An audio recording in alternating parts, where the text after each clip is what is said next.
बिस्मिल्लाहिर्रहमानिर्रहीम। Welcome to my YouTube channel banking and beyond. आज की जो वीडियो आपके लिए लेके आए हैं ये है यूबीएल के करियर के हवाले से। यूबीएल के करियर के हवाले से, इंटर पास जॉब्स के हवाले से मैंने एक वीडियो डिटेल में बनाई है। उसमें मैंने प्रोसेस भी बताया है, समझाया भी है कि कैसे आपने अप्लाई करना है, कौन कौन लोग इसमें अप्लाई कर सकते हैं।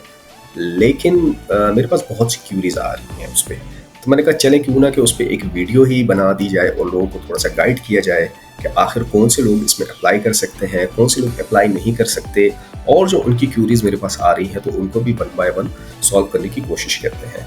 देखिए, इसमें बड़ा क्लियरली लिखा हुआ है कि क्या आप बैंकिंग में अपना करियर बनाना चाहते हैं। हम इंटर पास उम्मीदवारों को मुस्तकिल ओहदों पर बेहतरीन रोजगार के मौके फराहम कर रहे हैं। तो यूबीएल ने यहाँ पे ही क्लियर कर दिया मुस्तकिल ओहदों पर।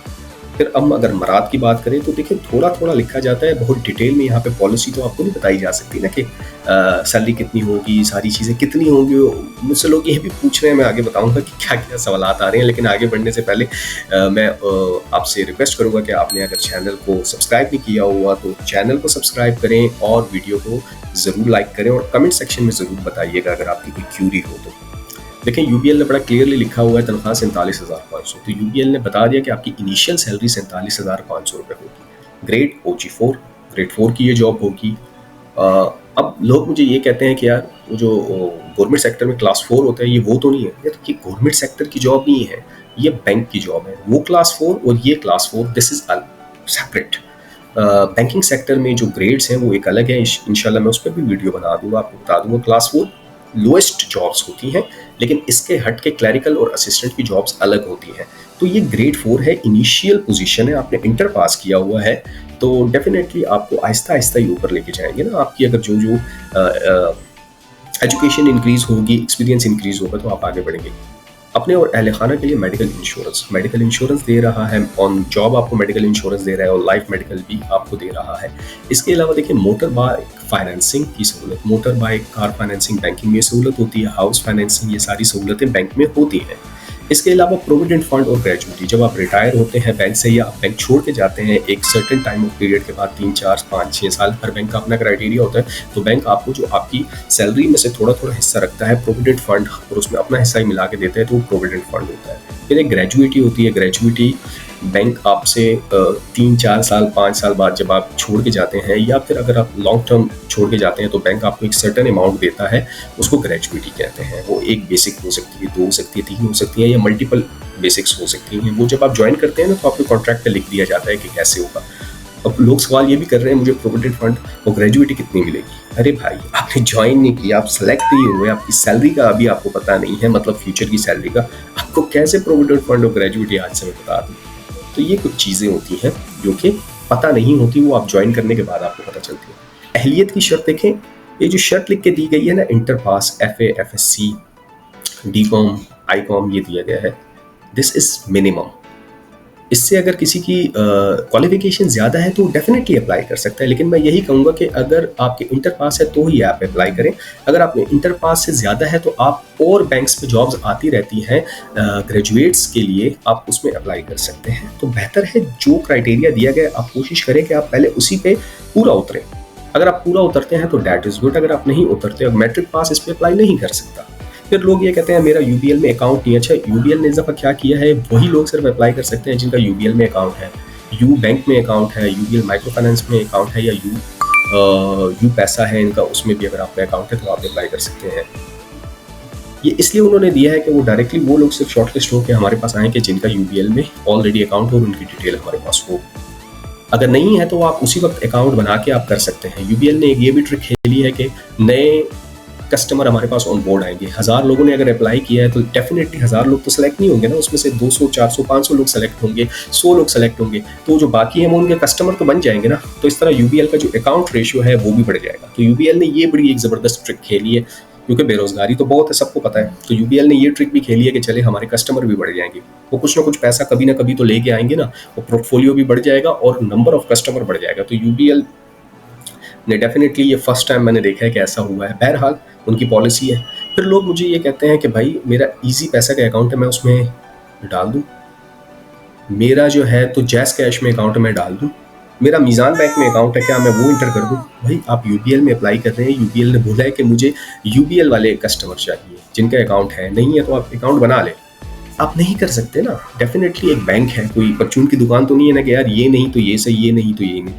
तो आप ज़रा सोचें इस चीज़ को, ये बैंक है, आप हायरिंग के प्रोसेस में जा रहे हैं और अगर आप हायरिंग के प्रोसेस में ही गलत चीज़ दे रहे हैं तो डेफिनेटली आप आगे जाके शॉर्टलिस्ट नहीं होंगे किसी भी स्टेज पे। फिर लोग कुछ कहते हैं कि मेडिकल जो यहाँ पे दिया गया है ये कितना होगा? भाई आप हायर नहीं हुए, मेडिकल की पॉलिसी आपको नहीं पता। जब आप हायर होंगे आपको लिख के दिया जाएगा कि ये आपका मेडिकल होगा, इसमें पेरेंट्स इंक्लूड होंगे नहीं होंगे, आपके स्पाउस बीवी बच्चे इंक्लूड हैं नहीं हैं ये बताया जाएगा, लेकिन बीवी बच्चे हर जगह इंक्लूड होते हैं। फिर कुछ लोग कहते हैं हमने बीए किया हुआ है, भाई कर लो अप्लाई, बैंक आपको शॉर्टलिस्ट करता है तो डेफिनेटली आप हायर होंगे। अच्छा, कुछ लोग कहते हैं इसमें एज कितनी होनी चाहिए। देखिए एज का कहीं भी नहीं लिखा हुआ, लास्ट डे कौन सी होनी चाहिए, कब तक अप्लाई करता हूँ, why you are waiting for the last day.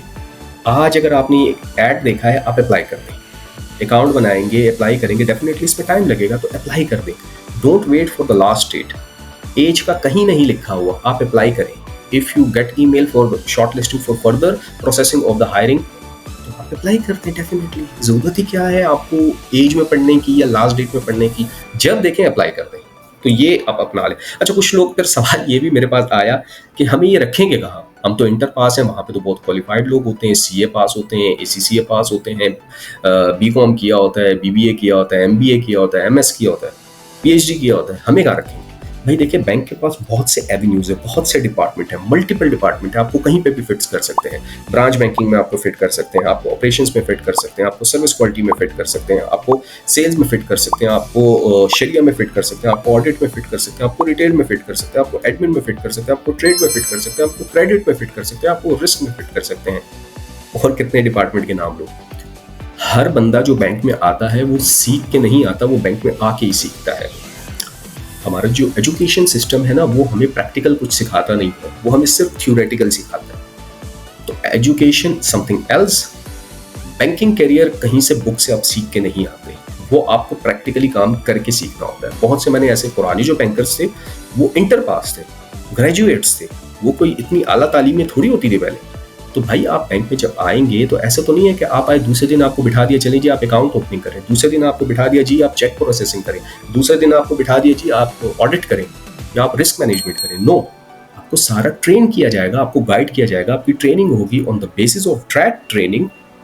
Aggregate बनेगा, आपके मार्क्स बनेंगे, आपको इवेल्युएट किया जाएगा, उसके बाद आपको मैदान में उतारा जाएगा कि जाएं भाई अब आप जो है तो काम करें, अब आप सर्विस दें, फ्लो टाइम मैनेजमेंट करें, आप कैश में जाएं, आप रिटेल में जाएं, आप सेल्स में जाएं, आप ट्रेड में जाएं, आप सर्विस क्वालिटी में जाएं, आप रिस्क में जाएं, आप शरिया में जाएं। तो on the basis of training आपको मुख्तलिफ जगहों पे मैदानों में उतारा जाएगा। यूबीएल आपको पता है पाकिस्तान का इस वक्त सबसे बड़ा बैंक है, सबसे प्रॉफिटेबल बैंक है, सबसे बड़ा और सबसे प्रॉफिटेबल बैंक है। इसने मीज़ान बैंक को भी पीछे छोड़ दिया और आने वाले वक्तों में ये मजीद ऊपर जाएगा। तो आप अप्लाई करें, बिस्मिल्लाह करें, इंशाल्लाह सिलेक्शन अल्लाह की ज़ात में करनी है, लेकिन प्रोसेस को आपने फॉलो करके करना है। और प्रोसेस को फॉलो करने से पहले मैं अगेन कहूँगा, अगर आपने चैनल को अभी तक सब्सक्राइब नहीं किया तो चैनल को ज़रूर सब्सक्राइब करें। हो सकता है कि नेक्स्ट वीडियो इससे भी ज़्यादा बेहतर हो और सिर्फ आपके लिए।